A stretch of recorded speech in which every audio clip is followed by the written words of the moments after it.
오늘은 시편 49편을 보겠습니다. 시편 49편을 읽겠습니다. 뭇백성들아 이를 들으라. 세상의 거민들아 모두 귀를 기울이라. 귀천 빈부를 막론하고 다 들을지어다.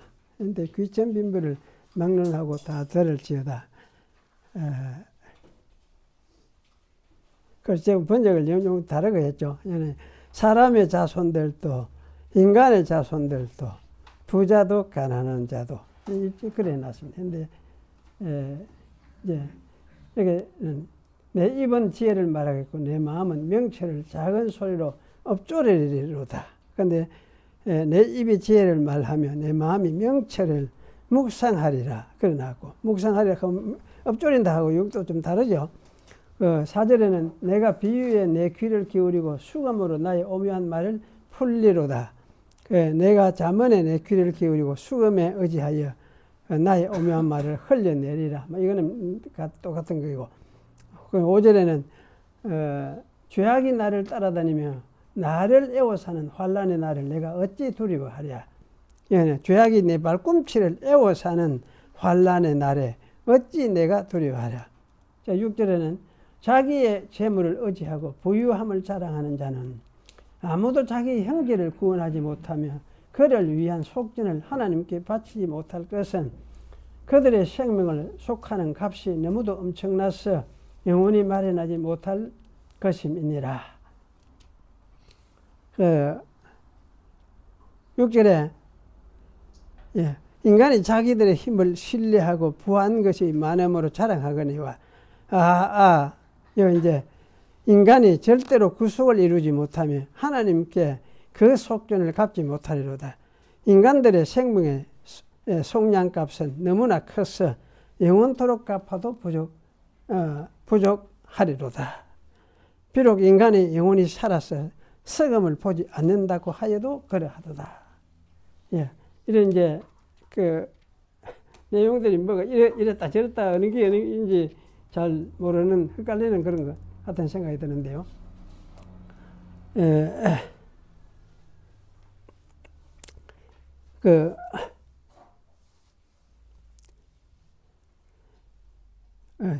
10절에 보면은 보겠습니다. 우리 한글 개역석의 9절 보면 그가 영원히 살아서 죽음을 보지 않을 것인가. 그러나 그는 지혜 있는 자도 죽고 어리석고 무지한 자도 함께 망하며 그들의 재물은 남에게 남겨두고 떠나는 것을 보게 되리로다.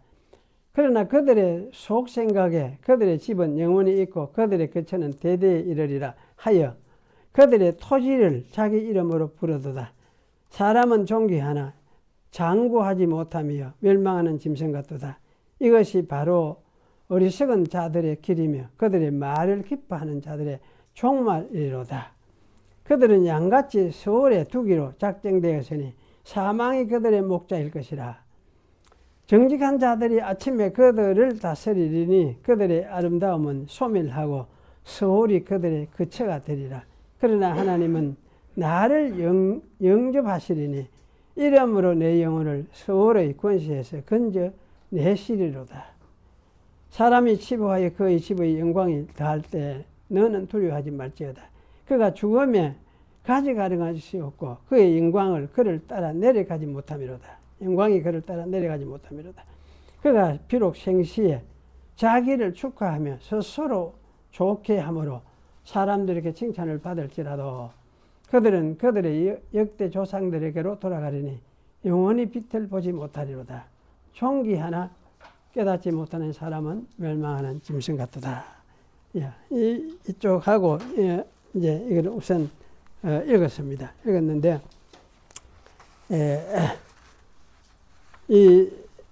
어쨌든 이 49편은 성경에 하여튼 여러 본문들을 많이 있지만 어려운 부분들도 좀 있고 있지만은 이게 그 어려운 본문들 중에서도 가장 좀 혼잡스러운 작은 한 부분으로 볼 때에 그런 부분이다, 그런 생각이 들어집니다. 그래서 이제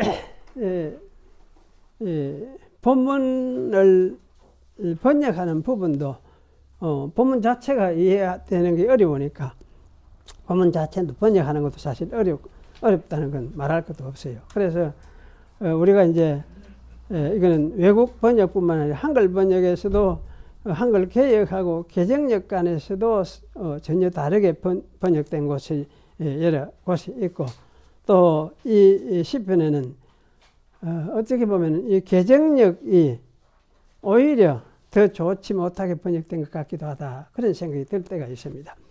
그렇기 때문에 사실은 이제 이걸 좀 다시 읽으면서 또 살펴볼 필요는 있죠. 뭐 그렇게 이래나 저래나 내나 그 말이고 뭐 이렇게 해가 넘어가면 되는데 그래도 괜찮죠.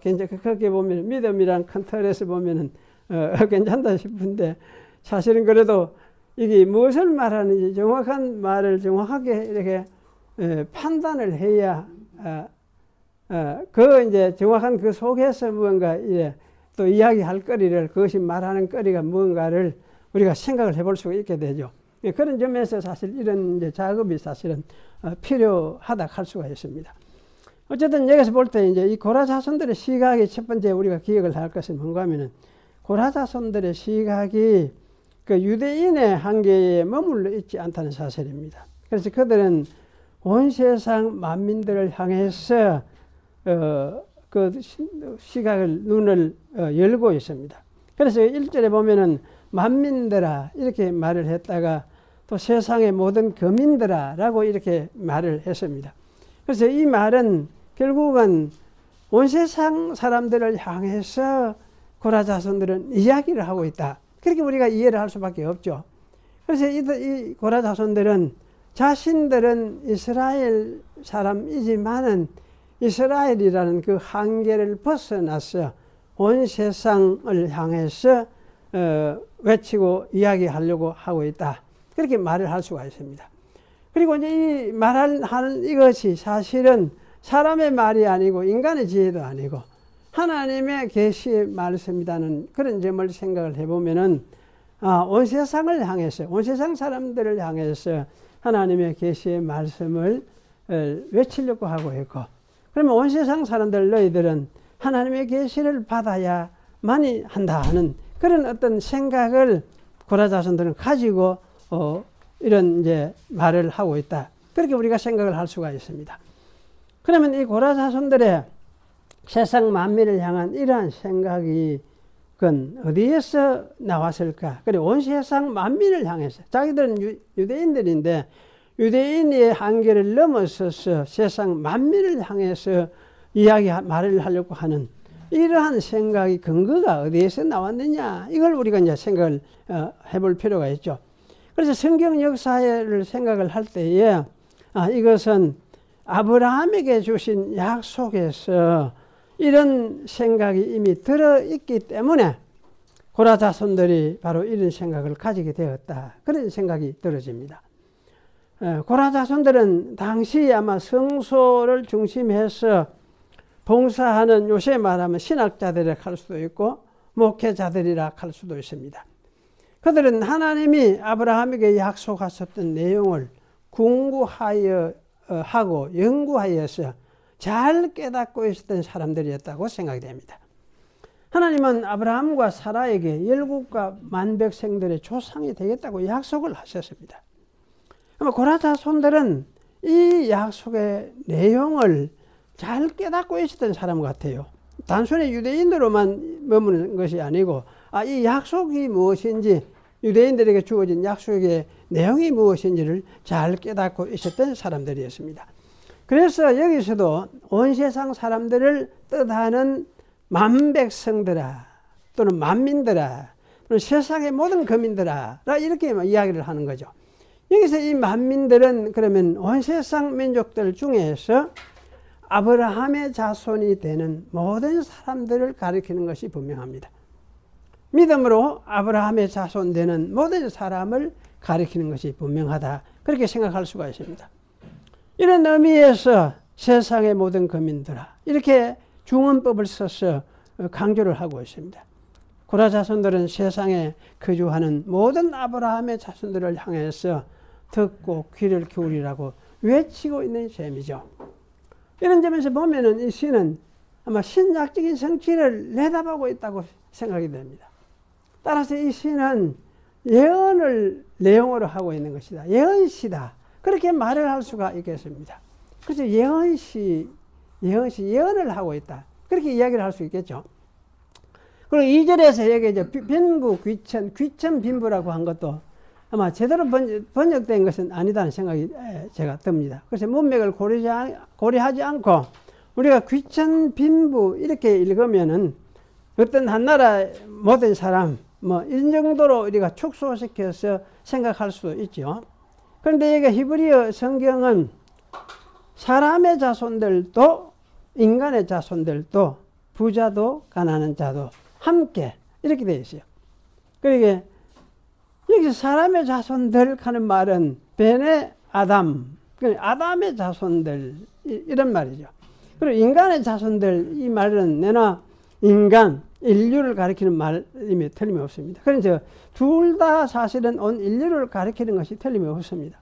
그런데 이제 이거는 어떤 인류냐 할 때에 하나님의 아마 선택의 안에 있는 인류를 의미한다. 그렇게 우리가 이해를 일단 해야 되겠죠.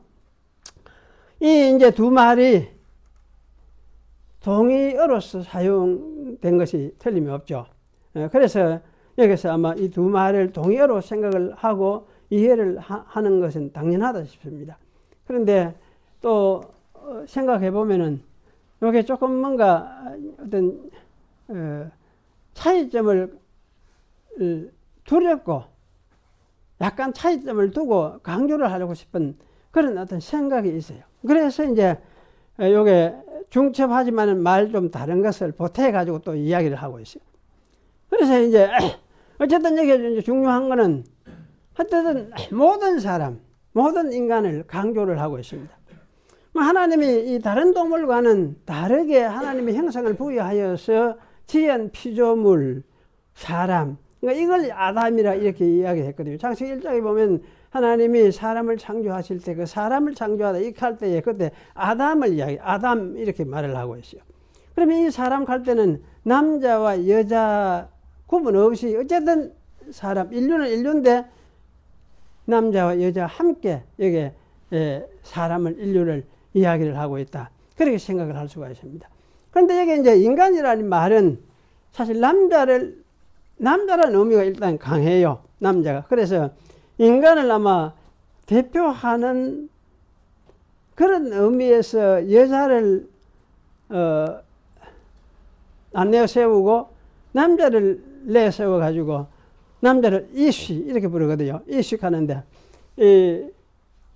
이시는 어쨌든 남자를 좀 남자가 일단 대표되는 그런 의미에서 인간을 이야기를 해요. 그래서 이런 의미에서 이제 이식하지만 남자는 이식하면서도 이것은 이제 이런 의미에서 인류라고 말을 할 수도 있죠. 있는데 이 남자를 이시 안 하고 또 이쏴, 여자는 또 이쏴 이렇게 이야기하거든요. 그래서 이 이시는 어쨌든 온 인류를 대표하는 말로서 사용되기도 하지만은 좀 남성을 좀 초점해서 하는 이야기를 하는 말이다. 우리가 이렇게 이야기를 할 수 있는데 어쨌든 이 말들이 살펴봐도 그 말인 것 같고 큰 차이가 없는 것 같기도 해요. 어쨌든 우리가 여기서 이제 중요한 거는 뭔가 하면은 이게 이제 그 성경에서 말하는 어떤 의미하고 일반 우리가 말하는 의미하고는 좀 그 구분이 좀 있는 것 같다는 생각. 일반 사회적인 학문에서는 그냥 인간 이렇게 이야기를 하는데 그 인간이 성경에서 말하는 인간하고 똑같으냐 이제 그렇게 생각할 때 그거는 좀 차이는 좀 있는 것 같다는 생각이 들어요.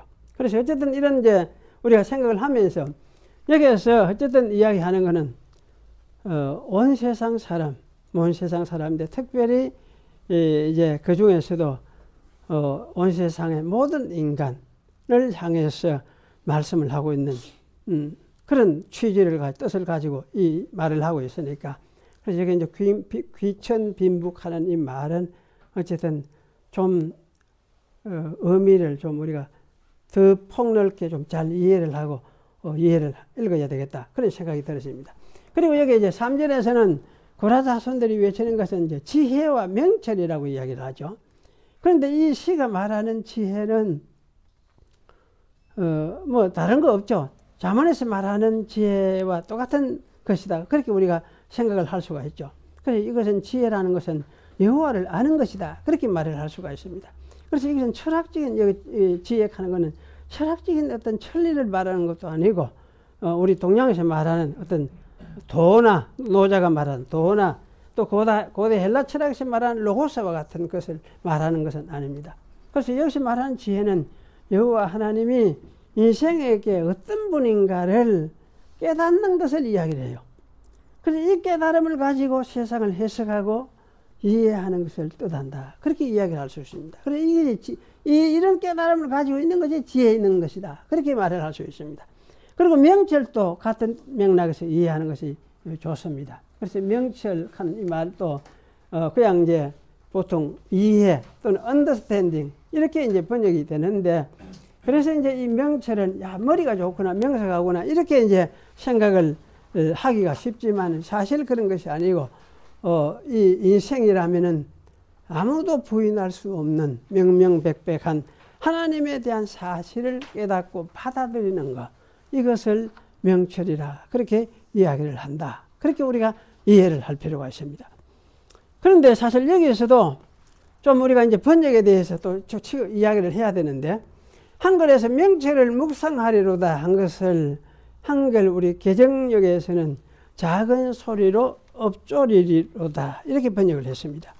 히브리 사전들에서도 개정역의 이 번역처럼 이해하고 설명하는 것을 볼 수가 있습니다.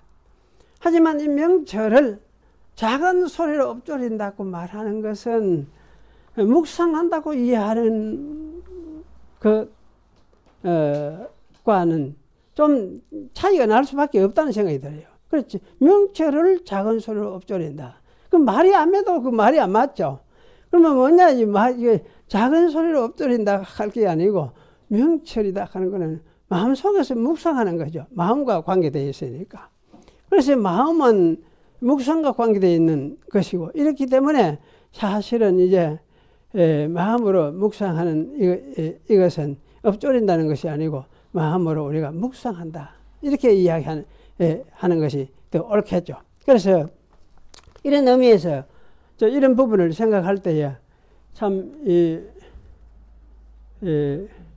내 마음이 묵상한다, 내 마음이 묵상한다, 이렇게 이제 말을 하고 이래 읽는 것이 옳을 것 같아요.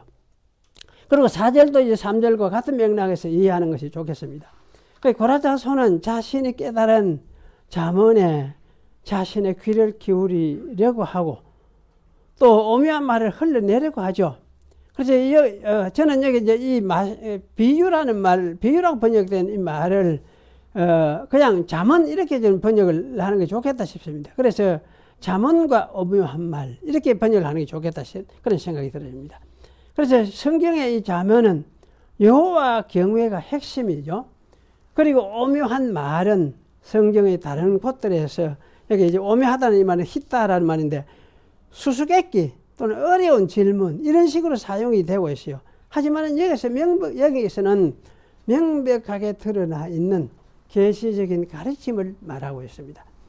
그러므로 이 오묘한 말을 인간의 이해를 초월한 그런 어떤 불가해한 무슨 이 신비한 이야기, 신비한 언어 뭐 이런 의미로 우리가 생각을 할 게 아니고 이것은 하나님이 계시해 주신 하나님의 계시를 분명하게 이해하는 것이 깨닫는 것, 이것을 이야기를 하고 있다. 그래서 고라 자손들은 자기들이 이제 자신이 깨닫고 있는 계시를 이제 말하려고 하니까 이 말을 들으라, 나의 말을 들으라, 이렇게 이야기를 하고 있습니다.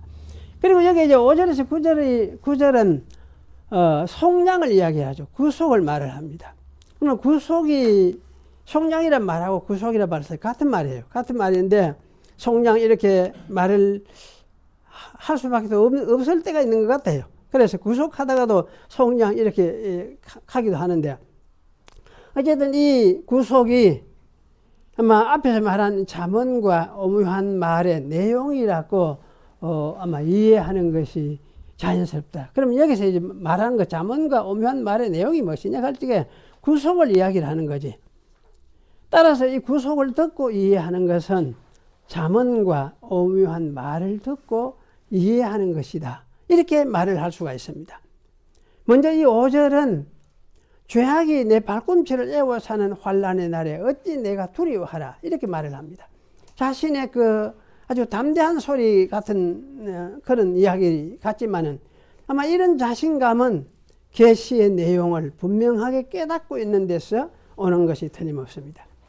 시인은 환난의 날을 맞이하고 있습니다. 죄악이 자신의 발꿈치를 둘러싸고 붙잡는 날을 맞이하고 있습니다. 여기 발꿈치 하는 말은 발 뒤꿈치를 뜻하거든요.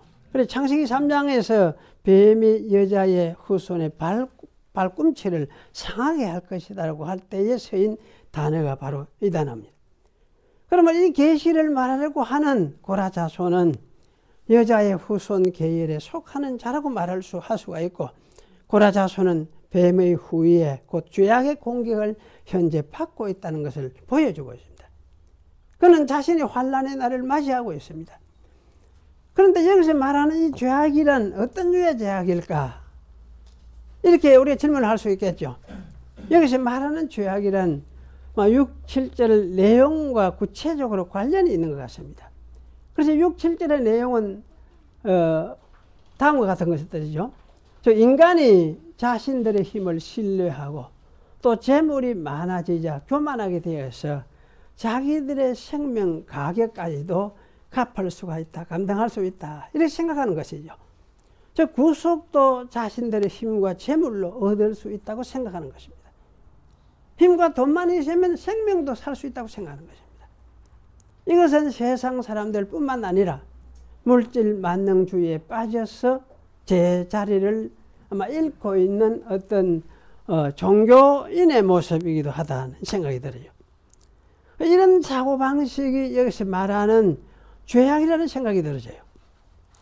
그럼 이런 사고방식이 사람들을 지배하고 있고 시인의 발꿈치도 사로잡으려고 하고 있습니다. 시인도 유혹을 받고 발목이 잡힐 위험에 직면해 있습니다. 그리고 이것은 뱀의 후손이 여자의 후손을 공격하는 한 방식이기도 합니다. 아마도 가장 강력한 공격 방식일 것 같아요. 하지만 시인은 이러한 것을 두려워하지 않는다고 단호히 선언을 하고 있습니다. 어찌 내가 두려워하라 이렇게 이야기를 하죠. 시인이 이렇게 단호한 태도를 취할 수 있었던 이유는 인간이 자신들의 힘과 재물로는 절대로 구속을 이루지 못한다는 진리를 깨닫고 있었기 때문이다. 그런 생각이 들어집니다. 인간이 가진 어떤 소유로서 어떤 능력으로도 하나님께 생명의 값을 다 갚을 수는 없다는 이야기죠. 이것이 아마 성경 진리인 것 같아요. 이런 진리를 시인은 깨닫고 있었기 때문에 이 세속주의와 물질 만능주의가 발목을 잡아서 물고 한번 늘어져도 나는 두려워하지 않겠다. 이런 선언을 하고 있는 것 같아요. 하지만 인간의 힘과 소유로서 생명을 구속할 수 있다고 생각하는 인간들을 향해서 여기 이제 이야기를 하죠. 시인이 탄식을 합니다. 이렇게 탄식을 합니다. 절대 불가능한데 할 수 있다고 생각하고 있는 것이 한심하다는 투의 이 탄식이죠. 제가 여기 이제 번역한 대로 다시 읽겠습니다. 7절에서 9절을 읽어보면은 인간이 절대로 구속을 이루지 못하며 하나님께 그 속전을 갚지 못하리로다. 인간들의 생명의 속량은 너무나 커서 영원토록 갚아도 부족하리로다. 비록 인간의 영혼이 살아서 썩음을 보지 않는다고 하여도 그러하도다. 자, 이렇게 읽었습니다. 그런데 사실 이제 이렇게 이해하는데도 문제가 있어요. 여기 제가 이제 이렇게 히브리어 이제 이런데 이 말이 사실 이렇게 이제 번역을 할 수 있는 말이에요. 그런데 이 말이 또 형제라는 명사도 됩니다. 형제라는 명사. 그러니까 형태가 똑같은 말인데 똑같은데 뜻은 전혀 다르게 사용되는 말이라는 말씀이죠. 그래서 이제 하여튼 제가 뭐 확인을 못 해봤으니까. 근데 70인역은 적어도 그렇습니다. 70인역이 이거를 이제 제가 이렇게 이제 단식조로서 번역하는 것을 70인역은 형제로 번역을 해놨습니다. 그래서 형제가 구속되지 못한다. 이렇게 이제 번역을 해놨어요. 그 라틴어 불가타에도 역시 똑같이 형제가 구속하지 못하며 이런 식으로 번역을 해놨어요. 그런데 어쨌든 이런 이제 번역 때문에 이제 막 후대의 그 서양 언어들은 대개 아마 형제로서 번역을 한 것 같아요. 형제로서. 우리가 대표적으로 잘 알 수 있는 킹제임스 버전도 이 형제로 번역을 했어요. 또 루터 독일어 번역도 역시 형제라는 말을 사람을 이야기를 하고 있어요. 그런데 저는 이제 이걸 볼 때 아마 이거를 형제라고 보기다 이렇게 생각을 하기보다는 이게 단식하는 언어인 이렇게 번역을 하는 게 옳겠다는 생각이 들어요. 그래서 저는 이제 왜냐하면 인간에 의한 전체 문맥이 뭐냐면 인간에 의한 인간 형제의 구속 불가능성에 대해서 이야기를 하는 이런 것이 아니고 만민에 대해서 이야기를 하고 있고 모든 인간이 하나님 앞에서 자기의 생명을 속량할 수 없음을 말하고 있기 때문에 이거는 그냥 어떤 개인을 이야기하는 사람을 이야기하는 그런 정도가 아니고 모든 인간 전체에 대해서 이야기를 하고 있다. 그래 모든 인간과 하나님과의 관계 속에서 이 말씀을 하고 있다. 이런 생각이 들어요. 그러면 사실은 여기 이제 탄식하는 사람은 구속을 못한다는 거죠. 그걸 이야기를 하는 거죠. 그래서 인간들의 생명의 속전이 너무나 커서 영원히 마련하지 못할 것이다. 개정력에는 그러나죠. 그들의 생명을 속하는 값이 너무 엄청나서 영원히 마련하지 못할 것이다. 할 수 없는 거지. 없다는 이야기죠. 그래서 사실 이런 이야기는 모든 인간을 말하는 문맥과 틀어맞는 것이다. 그런 생각이 들어집니다.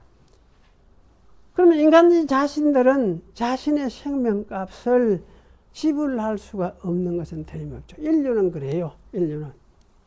영원이라는 시간을 주어도 인간은 자신들의 생명값을 지불할 수가 없습니다. 왜냐하면 죽지 않고 영원히 살아서 그 지불을 감당할 수 있는 인간이 없기 때문에 그렇습니다. 인간은 지혜 있는 자도 죽고 우준하고 무지한 자도 죽어서 그 가진 것을 다른 사람이 취하게 만듭니다. 그런데도 이런 사실을 깨닫지 못하고 자기의 소유물을 영원히 가질 것처럼 인간이 행동합니다. 사람이 존귀한 것 같아도 그 사는 것은 한밤을 지나는 것과 같이 다름이 없습니다. 죽어서서 없어지는 짐승과 다름이 없다 그 말이죠. 이걸 이야기를 해요. 그리고 인생이 이렇게 어리석은 중에 지나가지만은 후대 자손들은 참 우리 아버지 잘 살았지, 잘했지 칭찬을 한다는 이야기죠. 그러나 이 분명한 것은 이런 인생의 종말, 이런 식으로 생각을 하며 살아가는 종말은 이거는 참 엄부로 갈 수밖에 없는 인생이다. 그걸 이야기를 하고 있어요.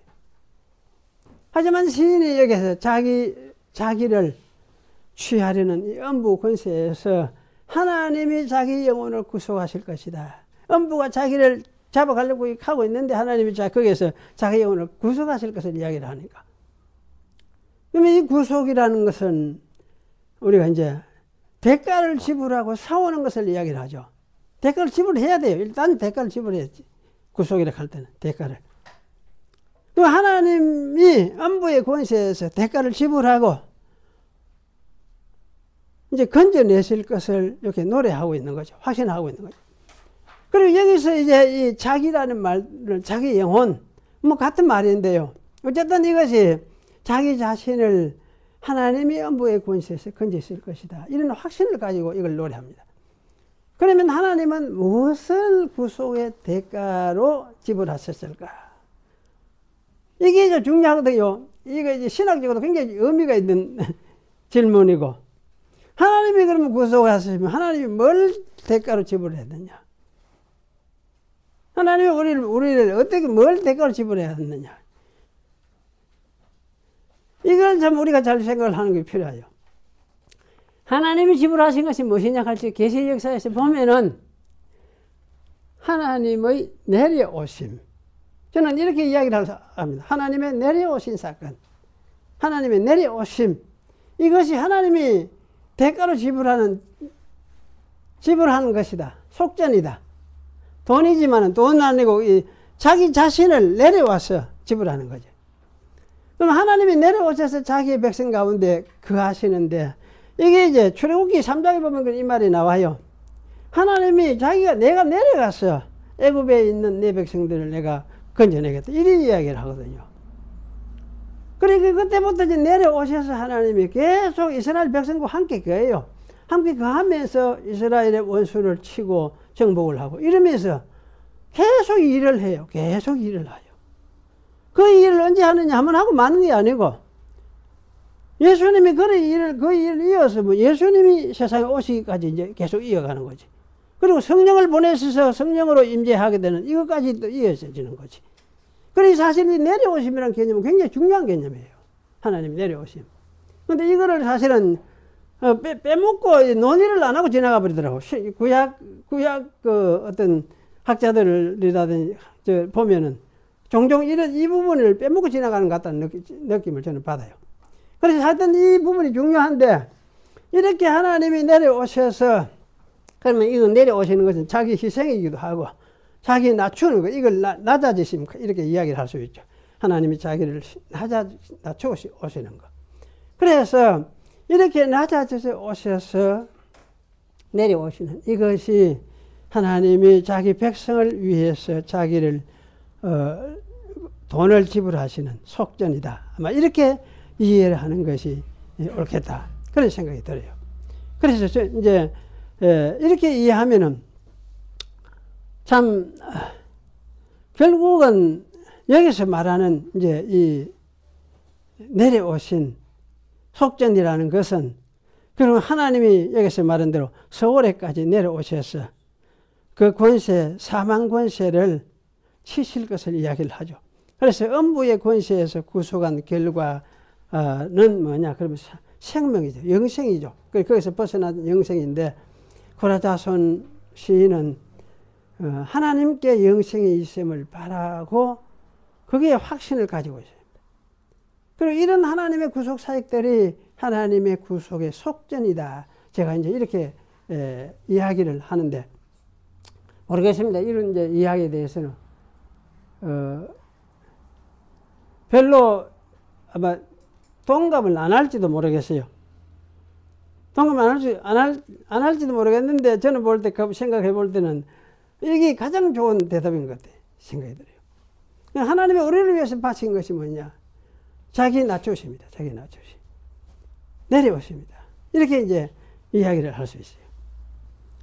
그래서 사실은 이제 이런 사실을 깨닫고 있으면은, 어쨌든 이러한 하나님을 의지하고 바라보고, 그래도 이 하나님께 소망을 두고 우리가 살아가야 되지.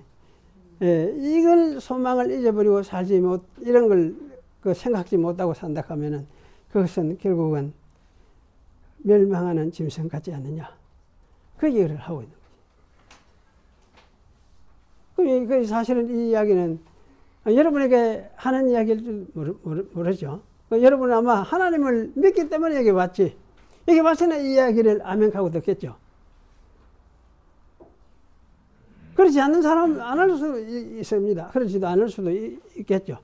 과연 이런 하나님을 소망을, 하나님만이 우리의 유일한 구속자이심을, 또 또 구속할 수 있는 분임을 생각을 하고 이해를 하고 깨닫고 그걸 믿고 나니까 그 이상 중요한 것이 우리 인생에 없구나.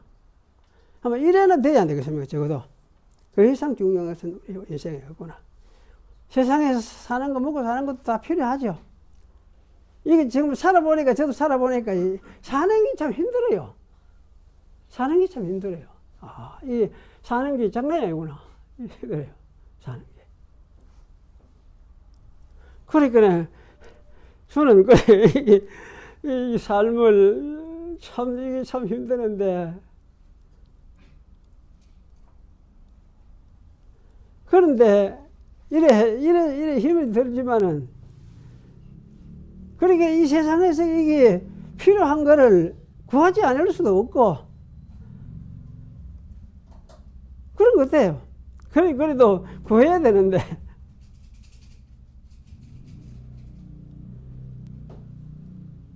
그런데 이 성경이 가르치는 거는 뭡니까? 이거보다는 뭡니까? 물론 이것도 중요해 생각하지만은 이것만 생각하면 끝이겠죠. 이것만 생각하면. 근데 하나님을 생각을 해. 하나님이 유일한 생명의 근원이고 유일한 구속자다. 그리고 우리 구속이라 하는 거는 죄에서 우리를 건져가지고 속전을 지불을 했으니까 자기가 낮아 내려와가지고 속전을 지불을 했으니까. 이런 유일하신 하나님이시다. 이 사실은 무엇을 가지고도 확신을 가지고 붙잡고 있어야 되겠죠. 이 사실은. 이게 사실은 믿음이지. 이게 믿음이지. 뭐 이거 안 가지고 있으면 사실 믿음이 아니잖아요. 이거 안 가지고 있으면 믿음이 아니에요. 그래서 하나님 내려오심 때문에 하나님이 속전으로서 자신을 헌신하신, 바치신, 우리를 위해서 바치신 그것 때문에 우리가 속량이 됐구나. 우리가 구속이 됐구나. 이거 하나 이제 믿고 살면은 모르겠습니다. 세상에서 뭐 어떻게 살지 모르지만은 자꾸지간 천당 가는 거는 뭐라고 합니까? 이래 따놨다 하는 말 알아듣겠습니까? 따놨는 거지. 천당 가는 건 따놨는 거지. 천당 가는 거는. 그걸 이긴 것 같아요. 오늘 이 본문이 말한 건 이긴 것 같아요. 하나님이 유일하신 구속자다. 창조의 구속자다. 이 죄와 이 세상에서 어쨌든 죄에서 건져진다면은 이 세상 사는 것, 먹고 사는 것도 하나님이 건져주시니까 여기에서도 해결하시겠죠. 해결하시는 건 틀림없는데 어쨌든 생명의 이 근본으로서 그분이 유일한 우리의 구속자이다 하시는 이 사실을 우리가 명백하게 이해를 하고 믿는 것, 이것이 아마 예수 믿는 것이다. 그렇게 우리가 말을 할 수가 있습니다. 그래서 이것을 실제로 이루며 실제 사실로서 보여주러 오신 분이 예수님이시다. 이걸 보여주러 오신 분이 예수님이시다. 그래서 예수님 세상에 오셔서 예수님이 하나님의 아들인데 하나님 아버지보다 좀 못한 아들은 아니죠. 똑같은 아들 아닙니까? 차이 나는 건 아니죠. 우선 똑같은 아버지고 아들은 아들이고 하지만은 똑같은 하나님이에요. 똑같은 하나님이에요. 그래 하나님이 오신 거지. 예수님이 오신 것은 결국은 하나님이 오신 거지. 맞죠? 예수님이 하나님이 오신 거예요. 세상에 오신 것은 하나님이 오신 거예요. 그래서 우리를 구속하러 오셨어요. 구속하러 오셨어요. 하여튼 뭐 여러분이 어떻게 살지 모르지만 이 사실만 믿고 사세요. 이 사실만 믿고 사세요. 우리를 구속하러 오셨다. 그분이 구속주로 오셨다는 사실. 이거 하나 믿으면 돼요. 그럼 나머지 모든 거는 아마 각자 사는 생각을 좀 하나님과 그 사람에게 맡길 수밖에 없는 것 같아. 우리가 사실 어떻게 할 수 없는 것 같아. 남의 삶을 어떻게 할 수 없는 것 같아. 하나님과 그 사람에게 물론 우리가 옆에서 자가자가자가는 뭐 좀 필요할 때마다 밥 한 그릇 주고 할 수는 있겠지. 했는데 궁극적으로는 하나님과 그 사람에게 맡겨져 있어요. 그럼 그 사람도 사실 하나님과 자기 자신이 함께 관계를 가지고 유지하면서 이제 살아가야 돼요. 살아가야 되는데 중요한 거는 하나님의 유일한 구속자더구나. 이 사실 하나만 분명하게 이제 생각하면서 살아가야 될 것이다. 저는 그런 생각이 들어요. 예. 기도하겠습니다. 그러하신 하나님, 오늘도 다시 다짐을 했습니다. 하나님의 우리의 유일한 구속자이신 걸 다시금 되새겼습니다. 이 진리를 예수 그리스도를 통해서 우리에게 확실하게 보여주셨고, 옛날에도 이 고라 자손들을 통해서 이스라엘에 이 말씀을 선포하고 온 세상을 향해서 이미 이 말씀을 주신 것을 우리가 다시금 되새겼습니다. 이 말씀은 만고불변의 진리임을 다시금 깨닫습니다. 하나님, 저희들 세상 살면서 사는 것이 힘들고 참 그렇지만은 우리 하나님께서 이렇게 살아가는 가운데서도 우리와 함께 하셔서 우리를 인도하시고 또 이끌어 주시고 있는 줄을 압니다. 우리가 세상에 사는 이 삶 속에서 가장 중요한 것이 바로 하나님께서 우리의 구속자이심을 되새기고 깨닫게 되고 또 이것을 믿고 마음에 새기는 것임을 줄 아오니 이 믿음을 우리 마음속에 가지고 변함없이 살아가는 그런 저희들이 될 수 있도록 하나님께서 저희를 권고하여 주시옵소서. 세상에 무슨 일이 있어도 이거 하나 붙들고 살아가는 그런 저희들이 될 수 있도록 도와주시옵소서. 구주 예수님의 이름으로 기도하옵나이다. 아멘. 예.